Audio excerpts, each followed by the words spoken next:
Dieu est bon. Comment ça va ce matin? Dans votre être intérieur, ça va? À l'intérieur, ça va bien? Alléluia. Ce matin, Dieu veut nous encourager par sa parole. Et le message que je vais vous apporter s'intitule « Ne perdez pas courage, Dieu est avec vous ». Ne perdez pas courage, Dieu est avec vous. Vous savez, Satan est l'ennemi de vos âmes. Parfois, on oublie qu'on a un ennemi. Parfois, on oublie qu'il y a quelqu'un qui va se démener 24 heures sur 24, 7 jours sur 7, tous les jours de votre vie, pour envoyer des mauvais esprits, pour envoyer des épreuves dans votre vie, avec un seul objectif. Ce n'est pas que vous soyez malade, son objectif. Ce n'est pas que vous soyez dépressif, son objectif. Son objectif n'est pas que vous ayez des problèmes d'argent. Non, son objectif à Satan est de vous éloigner de votre Père céleste, de vous faire perdre la foi en Jésus-Christ. C'est ce qu'il veut. Et oui, il envoie des maladies. Oui, il envoie des traits enflammés, des problèmes financiers, des problèmes de couple, des problèmes dans vos relations avec les autres, des problèmes familiaux, des problèmes de santé. Oui, il envoie des flèches. Mais ce n'est pas sa finalité. Sa finalité, c'est que vous perdez la foi en Jésus. C'est que vous lâchez les bras. Et aujourd'hui, la plus grande église du monde n'est pas l'église du pasteur David Yonggi-cho en Corée, qui a plus de 800 000 membres. La plus grande église, c'est l'église des blessés.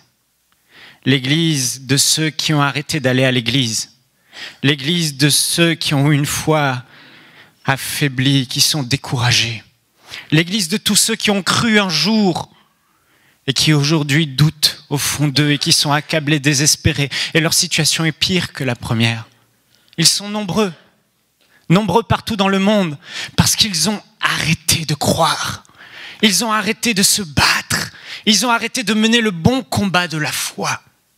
L'apôtre Paul a dit: j'ai achevé la course. J'ai combattu le bon combat de la foi et maintenant la couronne de justice m'est réservée. Frères et sœurs, ce matin, Dieu vous encourage et il veut vous dire: persévère, prends courage, fortifie-toi, continue à avancer en dépit de toutes les tempêtes que tu peux traverser. En dépit de toutes les épreuves qui peuvent s'abattre sur toi, sur les bien-aimés que tu aimes autour de toi, ne regarde pas tout cela, mais continue à avancer. Parce que Dieu est avec toi. Ne perds pas courage, mon frère, ma sœur. Dieu veut te fortifier ce matin. Dieu veut que l'être à l'intérieur de toi, celui qui est en toi, pas celui qui est à l'extérieur et qui se dégrade, mais celui qui est à l'intérieur, soit fort, soit plein de foi, plein de zèle, plein d'énergie. Plein de confiance, plein de bonheur, plein d'espérance, inébranlable. Alléluia. On va ouvrir nos Bibles dans Genèse au chapitre 26, au verset 12 jusqu'au verset 23.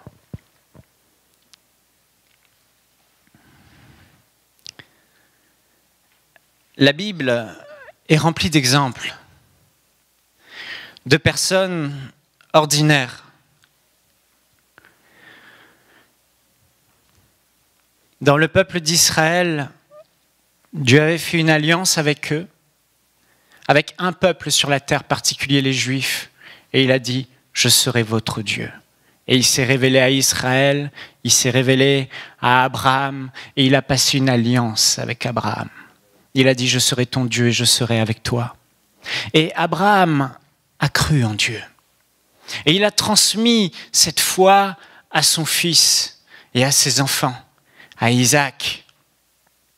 Et ici, on voit qu'Isaac marchait avec Dieu et que Dieu bénissait Isaac. Isaac prospérait dans ses entreprises. Isaac avait foi en Dieu. Isaac croyait en Dieu. Et voici ce qui est dit au verset 12. Isaac sema dans ce pays. Il habitait chez les Philistins. Et il recueillit cette année le centuple, car l'Éternel le bénit. Cet homme devint riche Et il alla s'enrichissant de plus en plus jusqu'à ce qu'il devint fort riche. Il avait des troupeaux de menu bétail et des troupeaux de gros bétail, et un grand nombre de serviteurs. Aussi, les Philistins lui portèrent envie. Tous les puits qu'avaient creusés les serviteurs de son père du temps d'Abraham, son père, les Philistins les comblèrent et les remplirent de poussière. Donc ici, on voit qu'Isaac, Dieu le bénit. Il est béni, il marche dans la bénédiction, il a plein de troupeaux. Et vous savez, c'était une période de sécheresse, il n'y avait pas beaucoup d'eau et les puits étaient très importants. Et Abraham avait laissé à son fils Isaac un héritage, il lui avait laissé des puits. Les Philistins étaient jaloux, ils comblèrent les puits et les remplirent de poussière. Et Abimelech, le roi, c'est le roi des Philistins, dit à Isaac, « Va-t'en de chez nous, car tu es beaucoup plus puissant que nous. » Isaac partit de là et campa dans la vallée de Guérar, où il s'établit.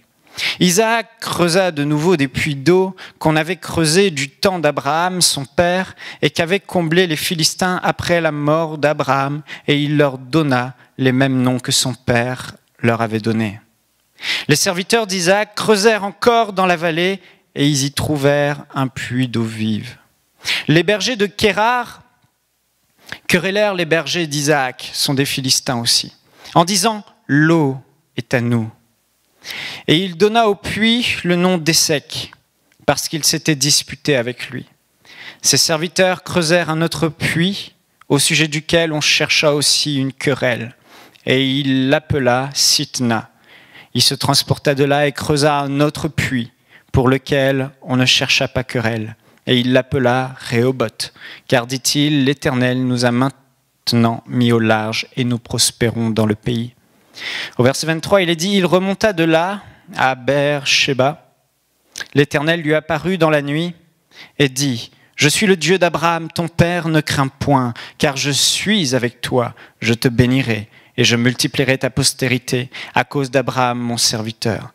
Il bâtit là un autel, invoqua le nom de l'Éternel et y dressa sa tente. Et les serviteurs d'Isaac y creusèrent un puits. Isaac avait un héritage de son père Abraham. Isaac avait des puits à sa disposition et les Philistins étaient jaloux. Ils remplirent ces puits, ils fermèrent ces puits et Isaac a perdu son héritage. Isaac s'est retrouvé sans puits. Et vous savez, à l'époque, faire un puits, c'était quelque chose de très difficile. Déjà, on ne savait pas où il y avait de l'eau. On ne savait pas si on allait trouver de l'eau. Et il fallait travailler longtemps. Pas 2 jours, pas 3 jours pour faire un puits. Il fallait travailler longtemps pour faire un puits. Et investir beaucoup de ses serviteurs pour creuser un puits. C'était une tâche lourde. Une tâche qui se comptait sur plusieurs mois. Une tâche qui était difficile. Et là, Isaac perd son héritage. Il aurait pu baisser les bras et se décourager. Mais Isaac était un homme qui marchait avec Dieu, un homme qui faisait confiance à Dieu, un homme plein de courage à cause de sa foi en Dieu et de l'espérance qu'il mettait en son Dieu. Isaac n'a pas baissé les bras. Il est parti dans un autre territoire, toujours, et là, il a retrouvé des vieux puits, et il a creusé dans ces vieux puits, cherchant de l'eau. Et il n'a pas trouvé d'eau après avoir creusé. Et là, Satan aurait pu l'accuser. Tu vois, Dieu n'est pas avec toi. C'est un échec. Tu n'as pas eu la bénédiction que tu cherchais. Tu travailles et tu creuses depuis longtemps. Mais regarde, Dieu n'est pas avec toi. Et j'ai envie de vous dire ce matin, ne vous découragez pas. Soyez comme Isaac. Prenez courage. Satan est un menteur. Dieu vous dit, Satan est un menteur. Isaac n'était pas un homme qui se laissait décourager. Isaac s'est fortifié, il a repris courage et il est allé à un autre endroit. Et là, il creuse encore pendant longtemps pour finalement trouver de l'eau dans un puits. Et là, de nouveau, des Philistins arrivent et ils disent, ce puits est à nous, cette eau est à nous. Isaac aurait pu baisser les bras, il aurait pu abandonner. Il aurait pu être désespéré et pleurer et crier et se lamenter et se tourner contre Dieu et dire « Dieu n'est pas avec moi ». La Bible ne dit pas que Dieu lui a parlé à ce moment-là. Mais Isaac était un homme qui était un homme plein de courage et de hardiesse. Isaac a pris courage. Il a laissé ce puits aux Philistins et il est allé à un autre endroit.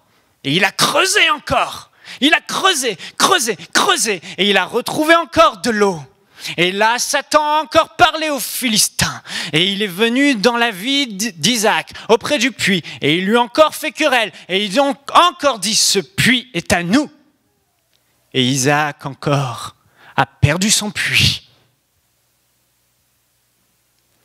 Mais il s'est relevé. Il s'est fortifié. Il est reparti à un autre endroit. Et il a continué à creuser, à creuser, à creuser. Et là, il a trouvé de l'eau. Si tu es là aujourd'hui, Dieu veut te dire, malgré les épreuves de ta vie, malgré les tempêtes que tu traverses, malgré la maladie et les flèches de maladie que Satan t'a envoyées, malgré les difficultés financières et les dettes que tu as eues, malgré les problèmes familiaux, les problèmes de couple, malgré ces gens qui t'ont abandonné, malgré ta famille qui t'accuse, malgré toutes ces choses que tu traverses, oh, Dieu te dit, prends courage, prends ta pelle et continue de creuser. Et si tu es là aujourd'hui, c'est parce que tu continues de creuser. Tu continues de creuser, tu continues de creuser. Et tu t'attaches à Dieu. Et Dieu te dit, tu vas finir par trouver de l'eau. Amen. Alléluia. Alléluia. Frères et sœurs, la Bible est jonchée d'exemples, comme Isaac. On voit David. Le roi David face à Goliath.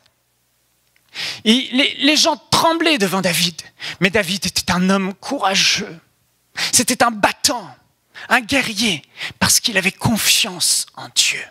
Et David est arrivé devant ce Philistin, il lui a dit, tu viens face à moi avec ta lance, ton javelot, ton épée, mais moi, je viens devant toi au nom de l'Éternel, le Dieu des armées, et toute la terre saura que le Dieu d'Israël est vivant et qu'il est un grand Dieu. Oh, c'était cette trempe d'hommes. Vous savez, ces hommes étaient courageux parce qu'ils avaient foi en Dieu. Et Satan veut que tu perdes ta foi en Dieu. Isaac, regardez bien sa vie. Il a perdu son héritage. Il s'est fortifié, il a creusé. Il n'a pas trouvé d'eau. Et tu as peut-être eu des échecs dans ta vie. Tu as essayé des choses et tu as échoué. Mais Dieu te dit aujourd'hui, mon frère, ma sœur, n'écoute pas la voix du diable, il est un menteur. Continue de creuser, prends ta pelle et continue de creuser. Isaac est allé, il a creusé. Il s'est fortifié, il a creusé encore. Et il a trouvé de l'eau. On lui a volé son puits. Et il a continué à creuser. Peu importe les tempêtes que tu as, continue à creuser. Ne baisse jamais les bras, relève ta tête, essuie tes larmes et continue à te battre. Oh, ce sont ces hommes que la Bible loue dans Hébreux 11, les héros de la foi, ces hommes qui ont avancé, ces hommes qui, malgré les épreuves, ne sont pas restés accablés, malgré les attaques du diable, n'ont pas douté une seule seconde que Dieu était avec eux.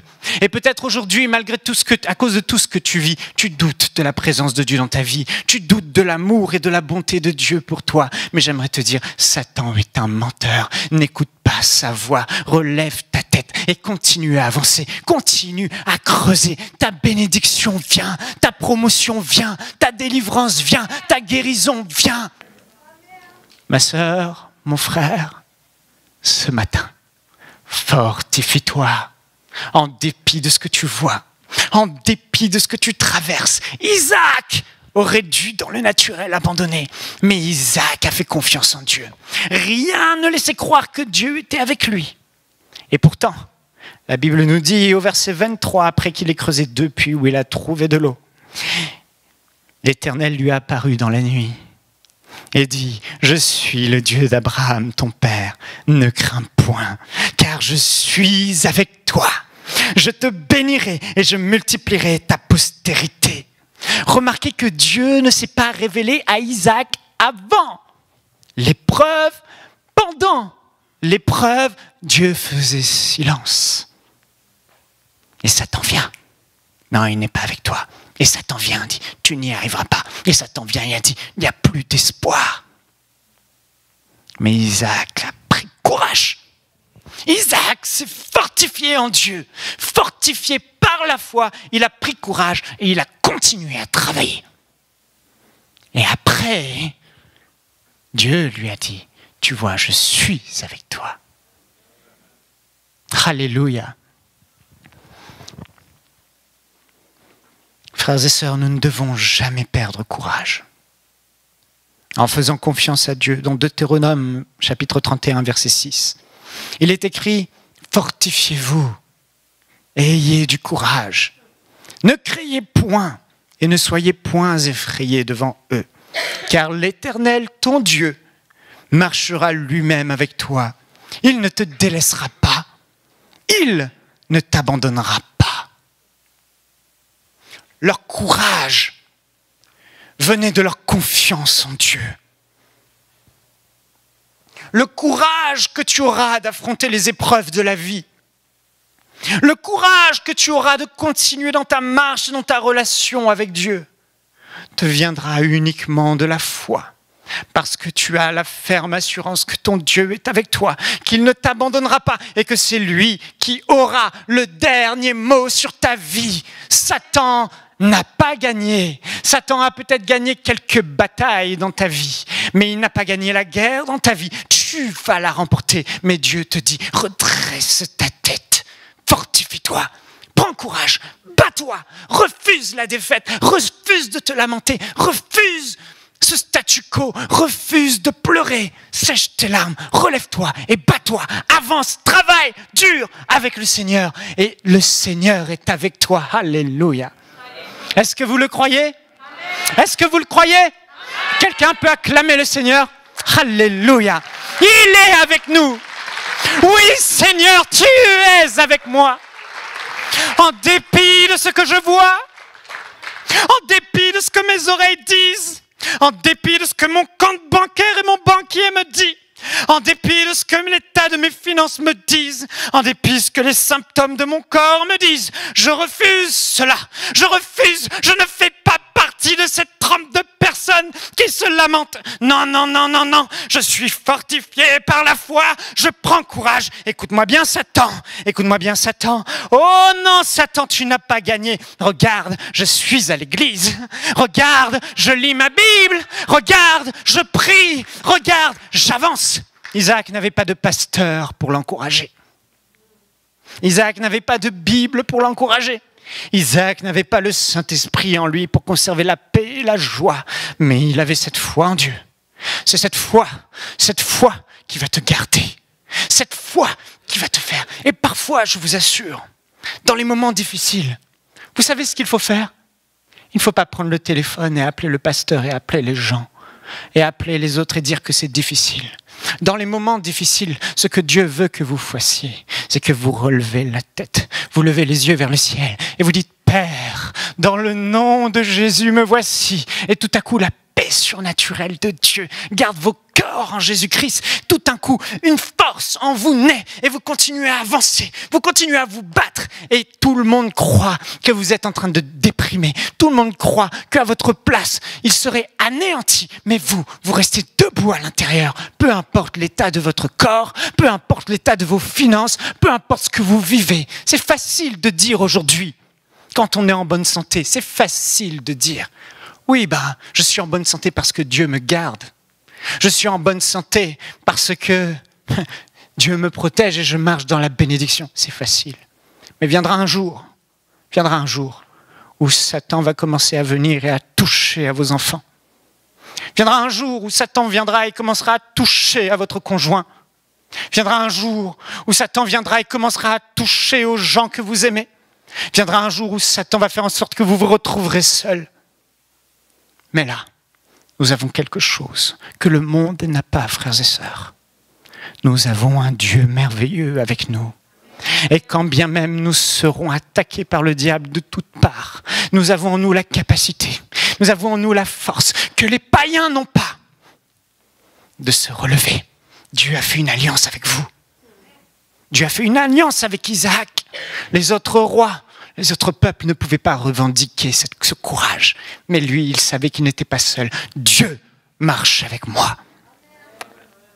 Alléluia. Je vais vous raconter une histoire d'un missionnaire. Écoutez bien.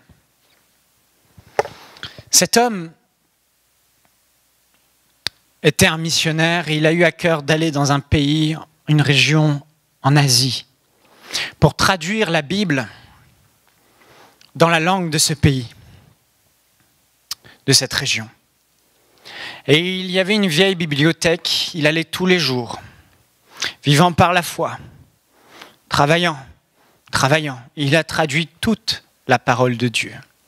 Alors qu'il était en train d'arriver au dernier livre, c'est une histoire vraie, au dernier livre, je ne sais plus le nombre d'années, mais je crois que c'était à peu près 30 ans de traduction. Vous imaginez ? 30 ans d'une vie investie à une tâche, à un but, à une vision, délaissant peut-être même sa vie de famille.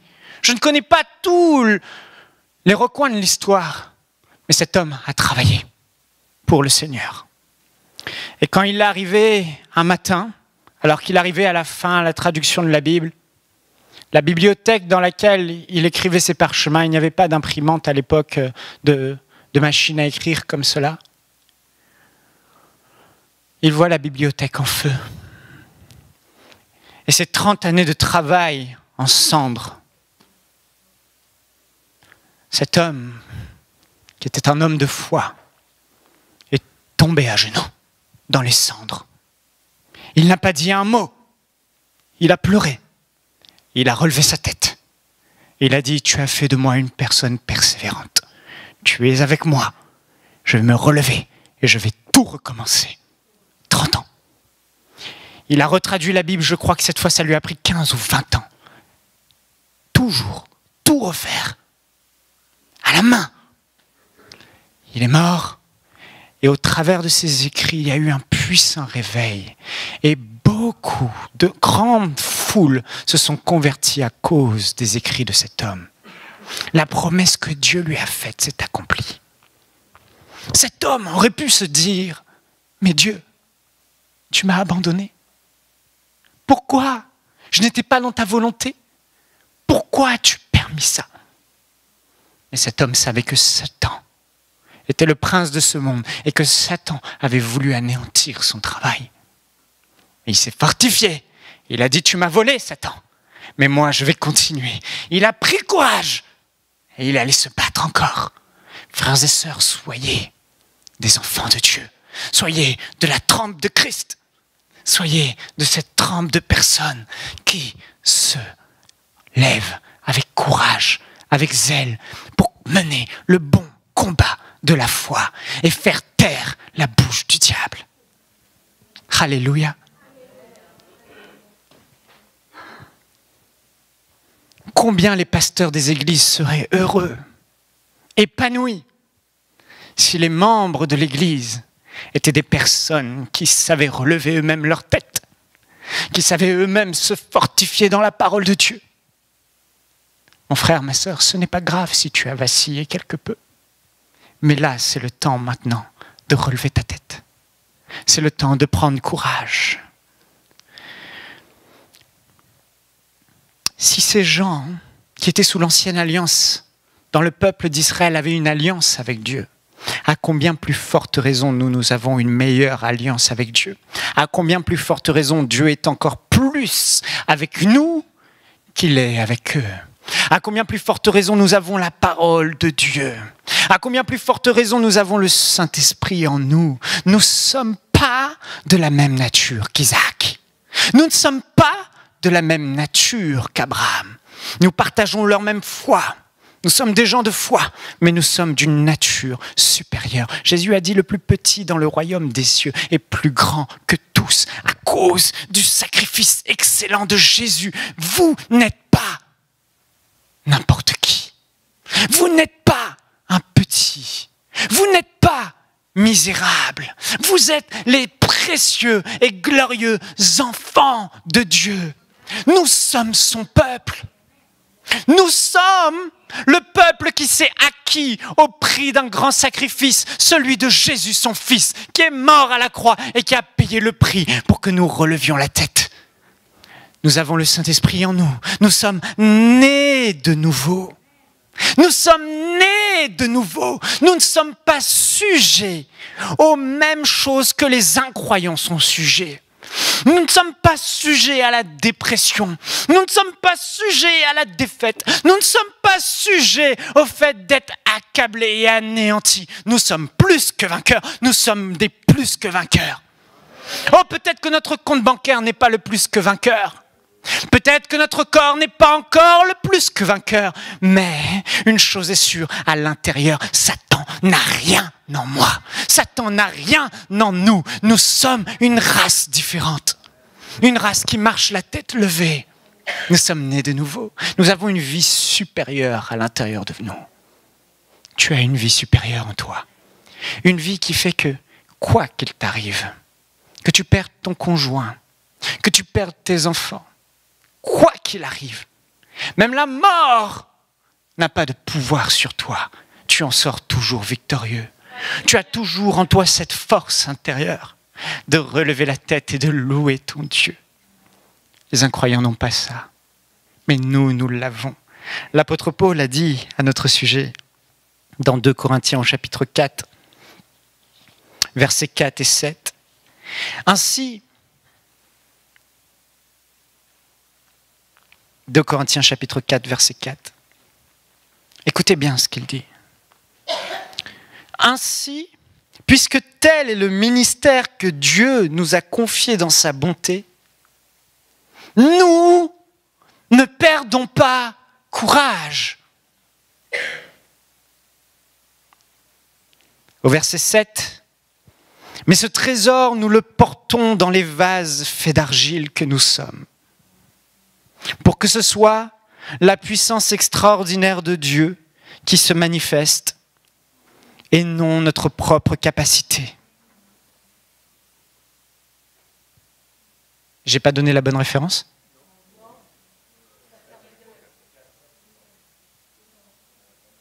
« 2 Corinthiens 4, 7, ok.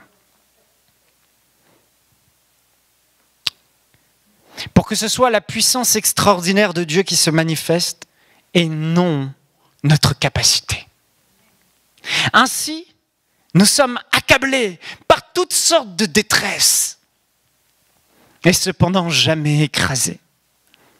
Nous sommes désemparés, mais non désespérés. Persécutés, mais non abandonnés. Terrassés, mais non pas anéantis. Frères et sœurs, nous faisons partie de ce type de personnes. Satan peut venir tenter de nous écraser, mais il nous accable simplement. Nous ne sommes jamais écrasés. Il nous attaque et nous sommes peut-être désemparés, mais nous ne sommes pas désespérés. Il nous persécute peut-être, mais nous ne sommes pas abandonnés. Il vous terrasse peut-être, mais il ne vous anéantit jamais. Nous sommes nés de nouveau.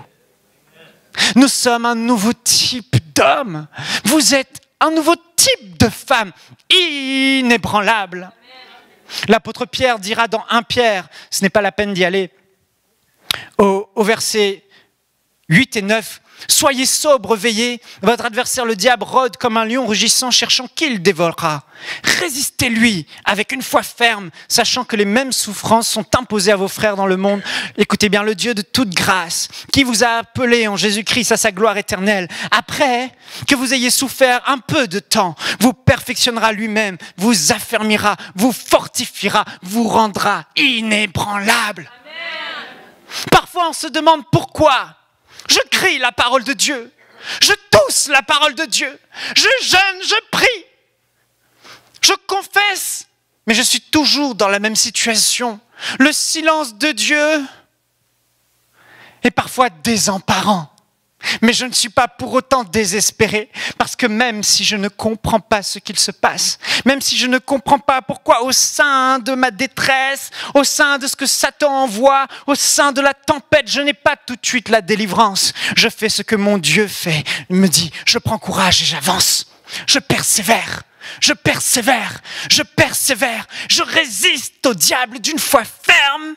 Et la Bible dit que Dieu me perfectionne. Mon être intérieur se fortifie et va de gloire en gloire et je deviens inébranlable.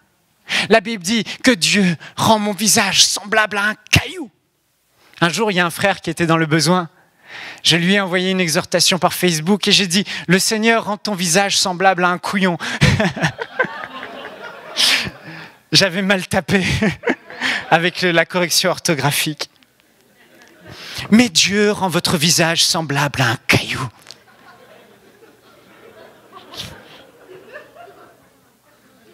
Dieu vous a fermé. Quoi que nous voyons, nous ne perdons pas courage. Nous avançons. Jacques chapitre 4 verset 7 dit « Soumettez-vous donc à Dieu. Résistez au diable et il fuira loin de vous. » Certaines personnes sont là et elles parlent contre le diable, elles chassent le diable, elles coupent le diable, elles le terrassent à toutes sortes de choses. Mais la Bible dit qu'on n'a pas à terrasser le diable, il est déjà terrassé. Nous avons juste à lui résister. Satan, écoutez bien, vous êtes là, vous avancez dans la vie. Et Satan, il a des flèches, des traits enflammés. Et il cherche qui il va dévorer. Il regarde ta vie et il voit. Et il va tester. Il t'envoie une flèche, paf, dans le dos. Oh, ce symptôme de maladie, ça fait mal. Ah, c'est douloureux. Pourquoi moi? Pourquoi? Il y a des chrétiens comme ça, ils ne comprennent pas.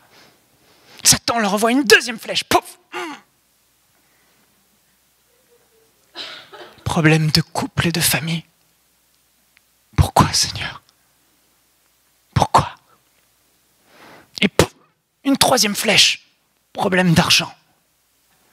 Et là, Satan, vous avez 3 flèches dans le dos. Vous les voyez, ça fait mal et vous n'arrivez pas à les enlever. C'est dur. Et là, les chrétiens, ils arrêtent d'avancer. Ils se mettent à genoux. Certains sont par terre et ils pleurent. Ils pleurent parce qu'ils ont des flèches dans le dos. J'aimerais vous dire que même les grands hommes de Dieu, même Jésus, même les apôtres, même Paul, quand il le dit, il avait une tonne de flèches dans le dos. Oui, Satan veut nous sommes désemparés avec toutes les flèches que nous avons, mais non pas désespérés. Nous sommes tourmentés peut-être, mais non pas accablés. Amen. Nous ne sommes pas anéantis, parce qu'au-dedans de moi, il y a quelque chose de plus grand. Je puis tout par Christ qui me fortifie. Je suis plus que vainqueur par celui qui m'a aimé en Jésus-Christ. Et là, vous relevez la tête, vous redressez votre corps et vous continuez à avancer malgré les flèches. On dit, mais il y a des flèches dans le dos. Oui, mais pourquoi tu n'avances pas encore? Il y a des flèches, j'ai mal. Mon couple, ma famille, mes finances, ma santé. Oui, mais pourquoi arrêtes-tu d'avancer? Pourquoi perds-tu courage? Est-ce que tes flèches t'ont anéanti? Oui, elles m'ont anéanti. Faux, tu mens. Tu mens. J'ai eu des flèches. Des gens m'ont persécuté. Une fille que j'aimais, avec qui j'étais fiancé, j'étais passé sur la plus grande chaîne TV de France avec elle. Elle est allée mentir, elle m'a trompé. Et elle est allée mentir à mon sujet, appelant des hommes de Dieu, disant toutes sortes de mensonges à mon sujet. Oh, je me suis pris une grande flèche dans le dos quand j'ai appris ça. Mais vous savez quoi? Je me suis juste assis, alléluia, et j'ai pensé à Jésus dans le jardin de Gethsémane, qui s'est pris tellement de coups pour moi, et je me suis simplement relevé, j'ai essuyé les larmes, et j'ai dit, Seigneur, alléluia, on continue à avancer, peu importe ce que Satan essaye de faire, je me relève. L'apôtre Paul le dit. Nous sommes accablés par toutes sortes de détresse, mais cependant jamais écrasés. Nous avons une vie supérieure, nous avons un Dieu, une espérance. Nous sommes désemparés, mais non désespérés, persécutés, mais non abandonnés, terrassés par le diable, par toutes sortes de flèches, mais jamais anéantis. Et vous savez, Satan peut envoyer des flèches aux plus grands de ce monde qui ont l'argent, des multimillionnaires, et ils finissent par se suicider. Mais il ne peut envoyer aucune flèche à un enfant de Dieu et l'anéantir. C'est impossible. Nous sommes nés de Dieu. Nous avons une vie supérieure à l'intérieur de nous. Et là, nous relevons la tête Et nous avançons malgré tout. Vous savez pourquoi? Parce que ces flèches n'ont aucun pouvoir sur vous. Ces flèches n'ont pas de pouvoir sur vous. Ces symptômes de maladie n'ont pas de pouvoir sur vous. Ces problèmes de toutes parts dans vos vies n'ont aucun pouvoir sur vous, sur votre être intérieur. Non. Le seul pouvoir qu'il a, c'est celui que vous lui accordez. Parce que nous ne pensons pas de la bonne façon. Nous nous disons, c'est pas normal d'avoir ça. Dieu n'est pas avec moi. Nous doutons et nous arrêtons le bon combat de la foi. Nous arrêtons d'avancer. Nous baissons les bras. Mes frères et sœurs, j'aimerais vous dire que nous ne sommes pas ce type de peuple. Nous ne sommes pas ce type de personnes. Nous ne sommes pas de ceux qui abandonnent. Nous ne sommes pas de ceux qui nous relâchons. Nous sommes des plus que vainqueurs. Et vous savez, lorsque vous êtes par terre et que vous êtes là, et qu'il vous a envoyé vos flèches, et que tout à coup, vous commencez à vous fortifier dans la foi, dans votre chambre ou chez vous, dans cette réunion à l'église, vous êtes là et vous commencez à confesser. Je me souviens de ma femme, on ne pouvait pas avoir d'enfant. Je lui ai dit, on ne va pas se lamenter. On se fortifie par la foi et on a commencé à confesser la parole de Dieu. On a commencé à se lever. Et Satan, voyez, malgré tout ce qu'il envoyait, malgré toutes les flèches qu'il vous envoie, lorsque vous vous relevez, vous parlez en langue, vous commencez à louer Dieu. Seigneur, merci. Alors que dans votre corps, tout va mal. Alors qu'autour de vous, tout va mal. Alors que tout va mal dans votre vie, dans le naturel, vous relevez à l'intérieur et vous commencez à parler la foi. Vous commencez à vous réjouir. Vous commencez à vous lever. Satan vous regarde et dit, mais qu'est-ce qu'il se passe? Je ne peux rien faire contre lui. Mais nous, on fait partie de ceux qui résistent à Satan. Il n'a aucun pouvoir sur nous. La Bible dit dans Colossiens au chapitre 2, au verset 13 à 15, il dit, Jésus-Christ nous avons été rendus à la vie avec Christ. Il a effacé l'acte dont les ordonnances nous condamnaient, qui subsistait contre nous. Il l'a détruit en le clouant à la croix. Il a pardonné nos péchés. Et la Bible dit au verset 15, il a dépouillé les dominations et les autorités. La traduction Semeur dit, il a désarmé toute autorité et tout pouvoir et il les a livrés publiquement en spectacle en triomphant d'elle par la croix. Ça veut dire quoi? Ça veut dire que quelle que soit que la tempête que Satan vous envoie, elle n'a point d'effet sur vous. Elle ne peut pas vous laisser par terre. Vous avez en vous cette force supérieure. Vous avez en vous cet espoir en Dieu.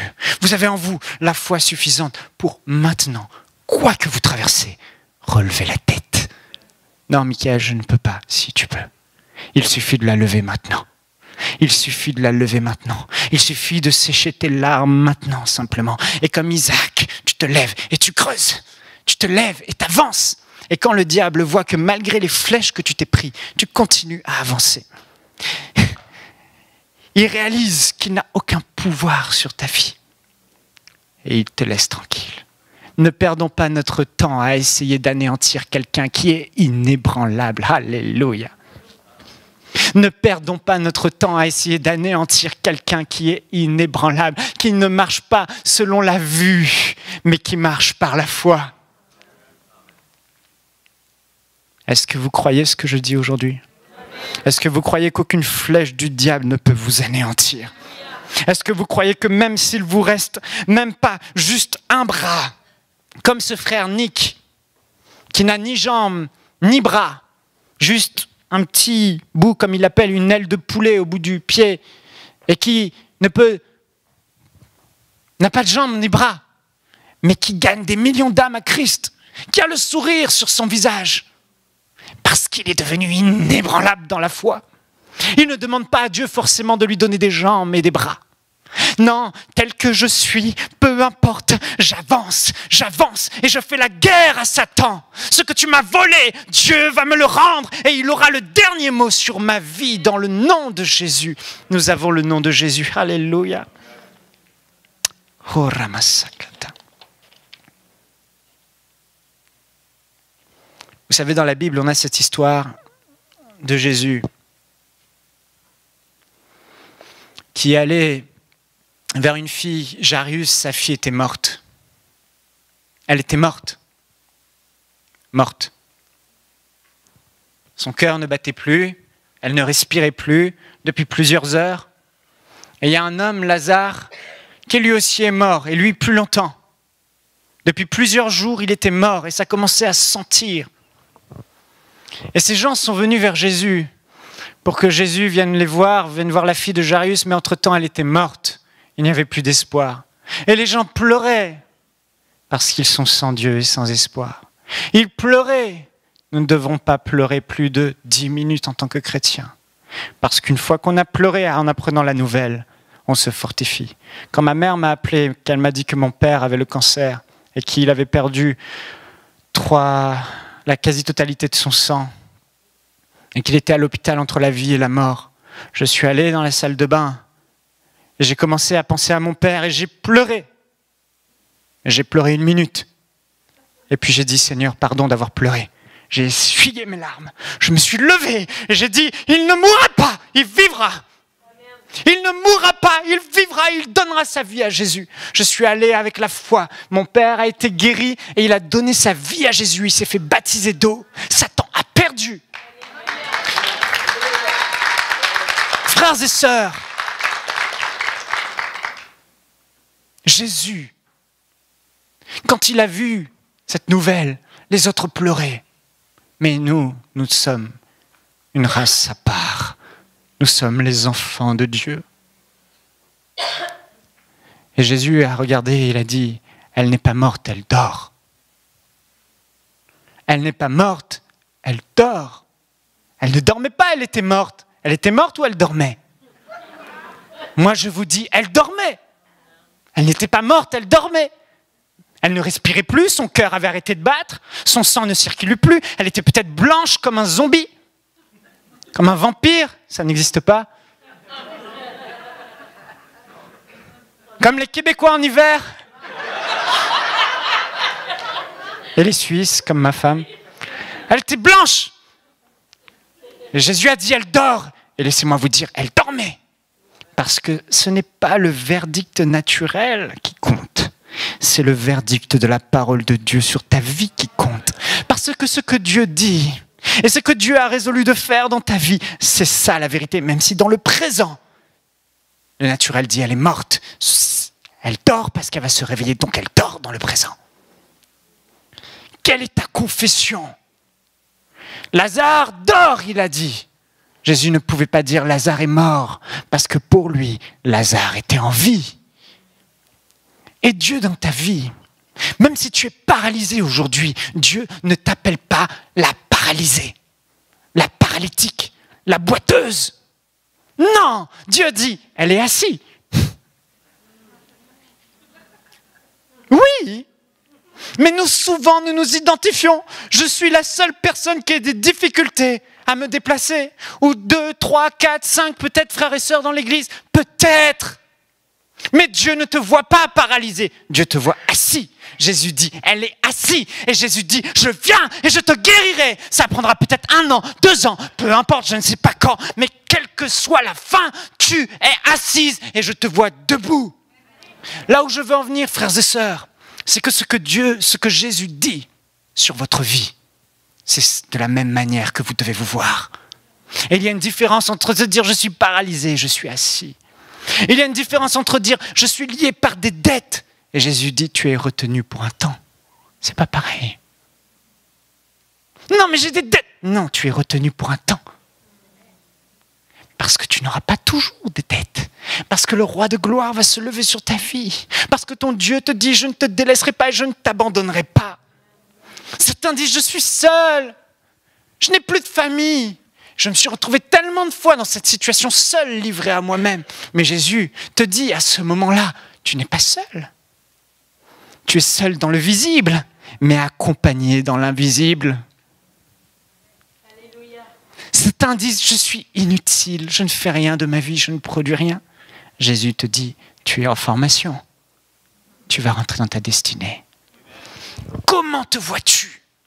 Le monde te voit comme ça. Mais la Bible dit dans Romains, nous ne devons pas nous conformer à la pensée du monde, qui est la pensée de Satan. Mais nous devons renouveler notre pensée en pensant comme Dieu pense, par la parole de Dieu. Donc si tu pleures aujourd'hui, parce que tu ne regardais comme ceci, sache que Jésus, lui, ne te voit pas comme ça. Il te voit assis. Il te voit retenu. Il te voit en formation, mais non pas sans destinée. Comme l'apôtre Paul l'a dit, nous sommes désemparés, mais non pas désespérés. Persécutés, mais non pas abandonnés. Terrassés, mais non pas anéantis. Écoute-moi bien, Satan, je ne suis pas anéanti. Je suis debout. À l'intérieur de moi, je me lève et je suis inébranlable. Quelle que soit la chose que tu peux faire, quel que soit ce que tu veux faire en m'éloignant de mon Dieu, je peux te dire aujourd'hui, tu luttes en vain, tu résistes en vain, parce que moi, tu peux m'envoyer autant de flèches que tu veux dans mon dos. Oh, 1000 peuvent tomber à ma droite, 10 000 à ma gauche, je ne serai pas atteint.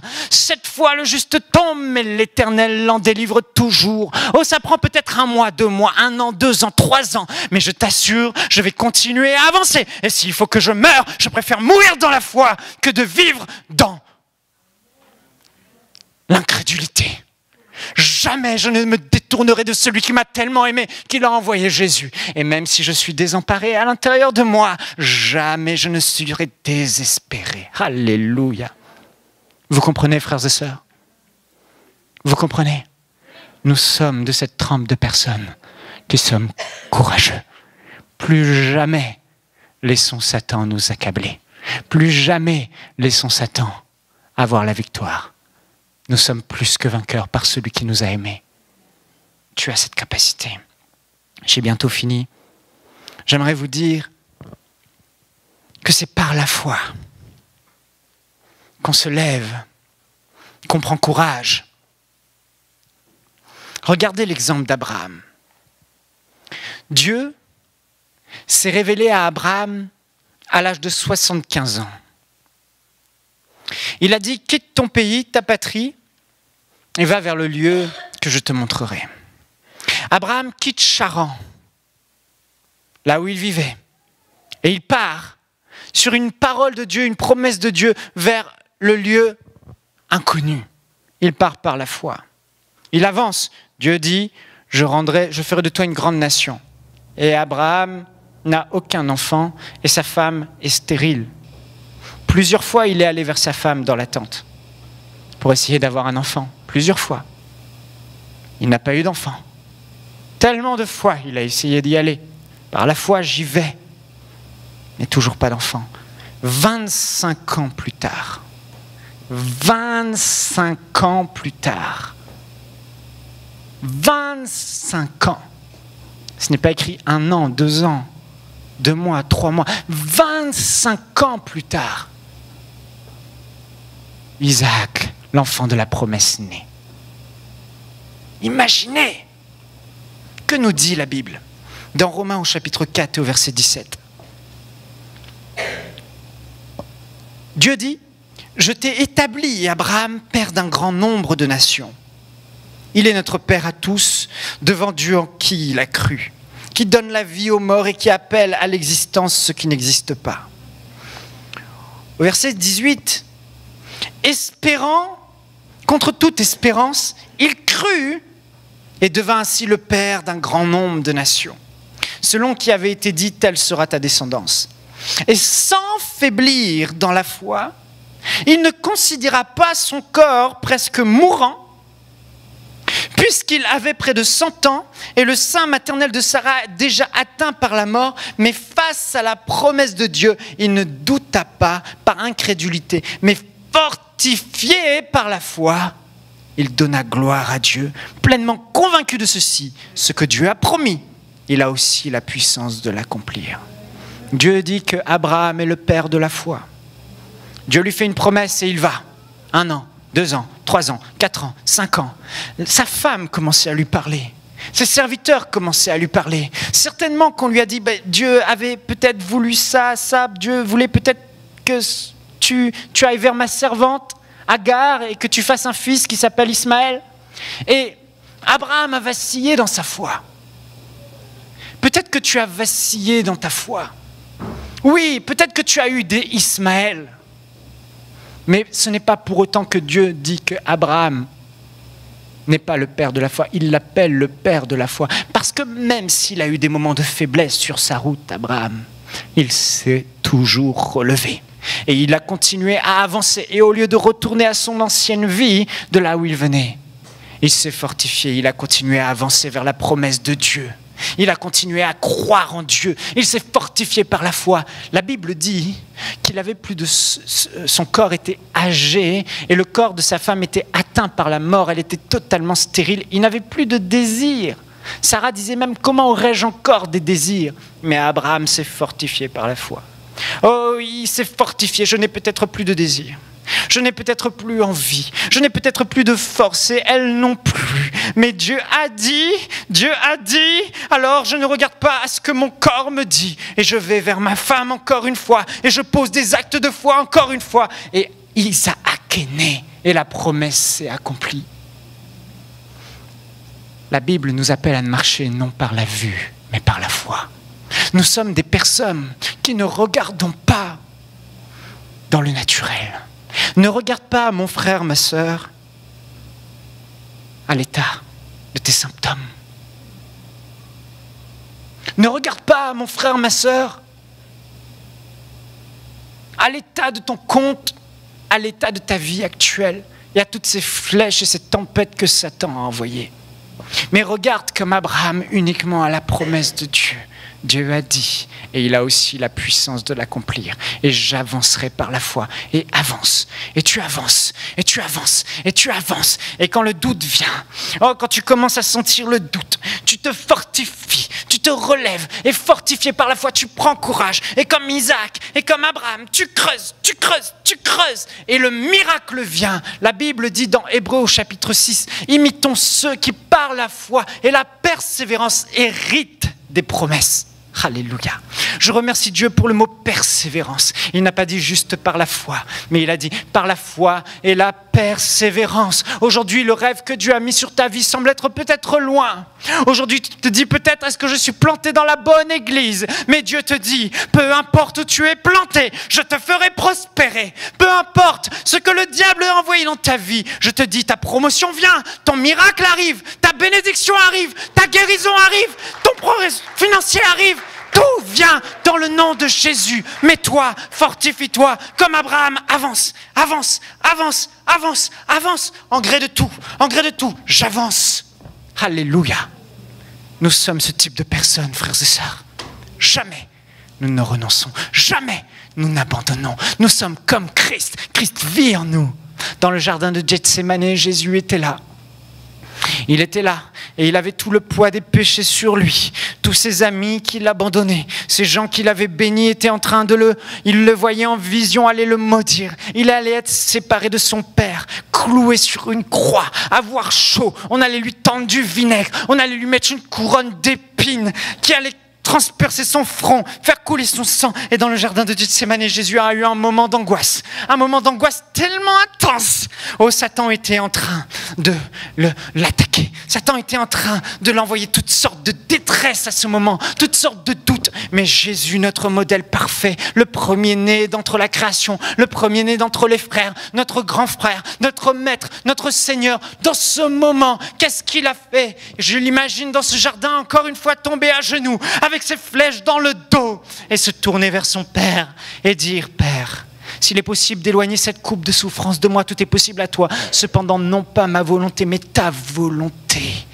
Et là, il s'est fortifié et il a aligné les pensées de son âme à la pensée de Dieu, ne voulant plus regarder aux souffrances qu'il allait vivre, mais simplement regarder à celui dont cette destinée était entre ses mains, celui qui, avec ses grands cris qu'il avait fait à son Père, allait le délivrer d'entre la mort, n'allait pas rester dans le séjour des morts, mais allait le troisième jour le ressusciter, l'élever et l'asseoir à sa droite et lui donner tout pouvoir et toute autorité. Mais Jésus, à ce moment-là, au lieu d'être anéanti, il s'est relevé et il s'est retrouvé en face de ses détracteurs, en face de son ami Judas qui le livrait. Et il était prêt. Allons-y. Allons-y, Satan. On verra qui rira le dernier. Il est allé, il a payé le prix qu'il fallait. Frères et sœurs, si Jésus l'a fait, il vit en toi. Tu as cette force. Cette force. Cette force. Peu importe qui est avec toi. Peu importe ce qu'on dit de toi, peu importe ce que Satan te fait penser de toi, tu n'es pas rien. Tu es Christ en toi. Tu es enfant de Dieu. Alléluia. Et on relève la tête vers le Père comme Jésus. Non pas ta volonté, ma volonté, mais ta volonté, Seigneur. Et il se fortifie et il avance. Il avance. Il avance. Je sais que dans ce lieu, il y a plusieurs personnes, je le vois maintenant, où vous êtes disqualifiés. Et Dieu te dit aujourd'hui, tu n'es pas disqualifié. Plusieurs personnes, en m'écoutant, vous vous dites, j'ai manqué de foi. Dieu te dit, comme Abraham, ressaisis-toi. Comme Pierre qui m'a renié 3 fois, ressaisis-toi. De la même manière que j'ai pardonné à Pierre et je lui ai dit, relève-toi, serre-moi, paie mes brebis, aime-moi. Va de l'avant, Pierre. Peu importe, le passé est passé, va de l'avant. Prends courage, j'ai besoin de toi. Dieu te dit, prends courage, lève-toi, j'ai besoin de toi. Tu t'es disqualifié toi-même, mais moi, je ne t'ai pas disqualifié. Peu importe les erreurs que tu as commises, le passé est passé. Mon sang purifie, mon sang pardonne. Tout. Relève-toi, mon frère, ma soeur, relève-toi à l'intérieur de toi. Sèche tes larmes et avance. Avance. Alléluia. Nous sommes ce type de peuple. Un jour, je finis avec ça.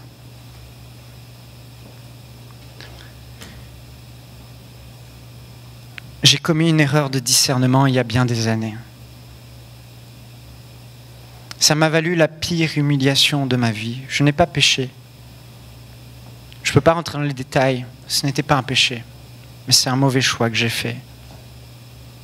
J'ai entendu toutes sortes d'atrocités dire sur moi, tous les coins, dans des églises, des pasteurs, des mensonges. Quand la Bible dit que Satan est un menteur, Satan est véritablement un menteur.